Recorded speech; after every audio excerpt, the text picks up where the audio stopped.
Una changamoto ya vidonda vya tumbo, una changamoto ya kuto kupata choo vizuri, na una changamoto ya bawasiri. Sasa acha nikuelekeze dawa nzuri itakayoweza kumaliza changamoto hizi ambazo zinazokusumbua zaidi. Kwa wenye matatizo ya vidonda vya tumbo, kuto kupata choo vizuri, kuwa na gesi nyingi tumboni, tatizo la bawasiri.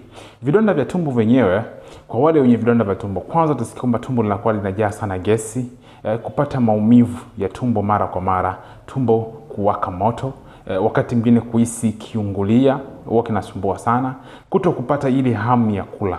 Tumbo linapokuwa limejaa sana gesi, unaweza kula kidogo na ukajihisi umeshiba sana.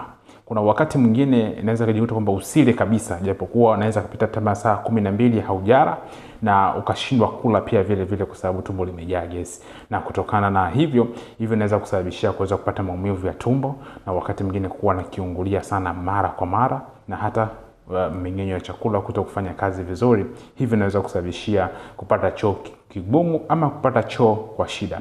Kuna wakati mwingine unapopata choo kigumu ama unapopata choo kwa shida, inaweza kusababishia kupata tatizo la bawasiri.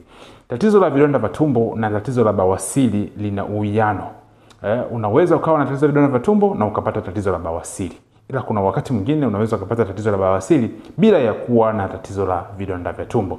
Lakini asilimia kubwa sana wanaoumwa tatizo la vidonda vya tumbo baadaye wanakuja kupata changamoto ya bawasiri. Sasa nataka nikupe tiba nzuri, tiba itakayoweza kumaliza changamoto zako za vidonda vya tumbo pamoja na tatizo la bawasiri kwa pamoja. Kama unafahamu mti wa mpela, ule mti wa mpela, yale majani mateke kabisa ya mpela, unatakiwa uyachukue yale kisha uyabrendi.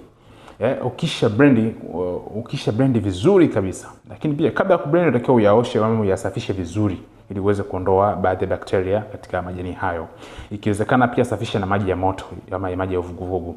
Kisha hapo utabrendi vizuri na maji ya baridi upate ile juisi yake. Ile juisi yake unatakiwa upate kwenye glasi ya mililita 200, na huwa unatumia kuanzia asubuhi mpaka jioni. Hii yani kuanzia asubuhi na jioni, glasi ya mililita 200 asubuhi, glasi ya mililita 200 jioni, kila siku kwa muda wa siku 14. Juisi hii inatibu na kuweza kumaliza changamoto yote ya vidonda vya tumbo. Una changamoto ya vidonda vya tumbo, tumbo linajaa gesi, tumbo linachoma, linawaka moto, unakosa hamu ya kula. Mmeng'enyo wa chakula hauko sawa na haupati choo vizuri. Utakapotumia juisi hii ya majani ya mpera, utatibu vidonda vyako vya tumbo moja kwa moja na kuweza kumaliza changamoto hiyo. Lakini pia majani yale ya mpela, mateke ukisha ya blend ama ukisha ya saga ama ukisha twanga, una tatizo la kinyama katika njia ya haja kubwa, ama kuna kidonda katika njia ya haja kubwa, basi yale majani mateke chukua kidogo unabandika katika ile sehemu yenye tatizo la bawasiri. Hii itakusaidia sana na kuweza kuondoa ile changamoto ya bawasiri ama kuweza kuponyesha kwa haraka kile kidonda katika njia ya haja kubwa, kidonda cha bawasiri. Hivyo tumia tiba hii ya majani ya mpela kwa ajili ya kuweza kutibu na kuweza kumaliza moja kwa moja kabisa matatizo yako yanayokusumbua.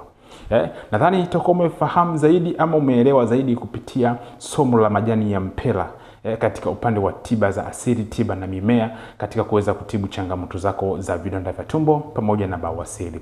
Tumia leo ili uweze kuona faida yake. Na kama unahitaji tiba iliyoweza kuandaliwa na kuweza kutibu vizuri kabisa changamoto ya vidonda vya tumbo pamoja na tatizo la bawasiri, basi unaweza kanitafuta ili niweze kukupatia tiba iliyoandaliwa kwa ajili ya kuweza kutibu changamoto ya bawasiri pamoja na vidonda vya tumbo. Mimi ni mtaalamu wako na namba zangu za simu +255 752 16 38 38. Usisahau kunifollow, nitakufollow back. Subscribe katika channel yetu ya YouTube ili uendelee kupata mafundisho mema na mafundisho ama vipindi vijavyo ili uweze kujifunza zaidi. Nikutakie siku njema, nikutakie kila laheri, nikushukuru pia, asante sana.